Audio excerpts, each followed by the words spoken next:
Within an hour of me making this note, someone apparently has input yellow highlights of parts of extra interest to organized predators. There is extensive coordination between these Luciferians, many closeted in military intelligence and other fields that include organized crime.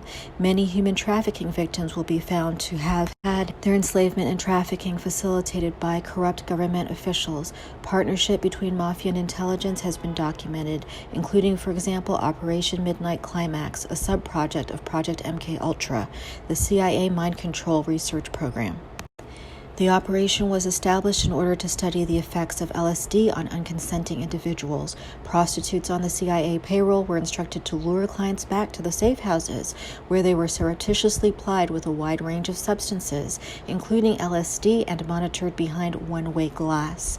Every one of these acts was blatantly illegal, and several significant operational techniques were developed in this theater, including extensive research into sexual blackmail, surveillance technology, and the possible use of mind-altering drugs in field operations. The Operation Midnight Climax program was soon expanded, and CIA operatives began dosing people in restaurants, bars, and beaches. This is from the Wikipedia page for Operation Midnight Climax.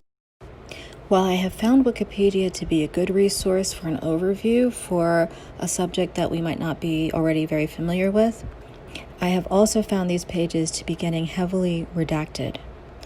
This suggests ongoing interest by the intelligence community, and unfortunately my personal experience and what I've been told from others based on their experiences suggest that these activities are still ongoing. They seem to rely heavily on covert poisonings with neurotoxic inhalants and other methods besides the breathing environment, when the organized predators are able to pull it off, of poisoning their prey.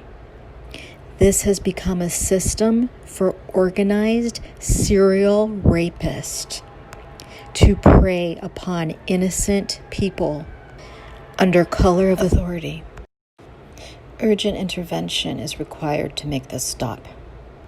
For me and many others similarly targeted from childhood, all of my father figures have been involved. The person believed to be my biological father and the people believed to have been my stepfathers, as well as the person believed to be my biological mother. An intelligent psychiatrist, neuropsychiatrist, specializing in behavior modification, the umbrella category for these mind control projects. Consequently, there has been a lifetime of prescribed abuse in violation of all of my human rights. And now I am nearly 50 years old. I would rather be dead than live the second half of a century at the abusive whims of these organized predators, and to have failed to share what I have learned to help stop these atrocities for others. It has been a plague on humanity.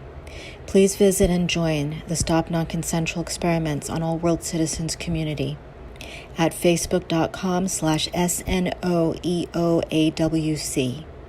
Together we can reclaim a healthful environment for ourselves and our children.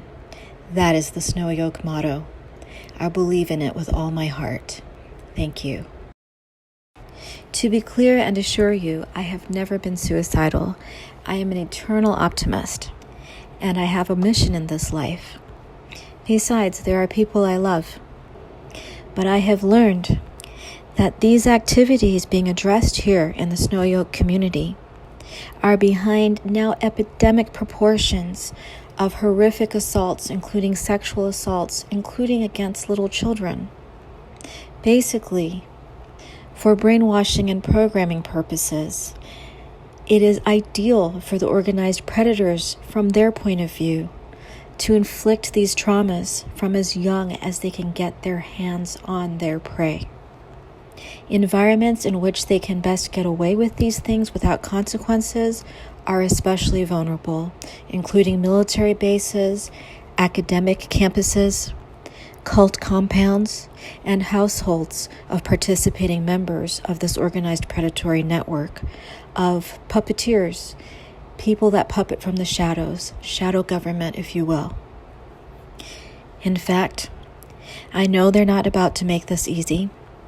As soon as I figured out how to use the screen recorder, the audio feature disappeared. This is why I had to record the audio as a separate layer, and it might be a little choppy. But that's the least of my concerns. We have each other to wake up and to help. Recently, we crossed over 75,000 supporters of the Snow Yoke community. So I'm so grateful to you, and I thank you, and God bless you.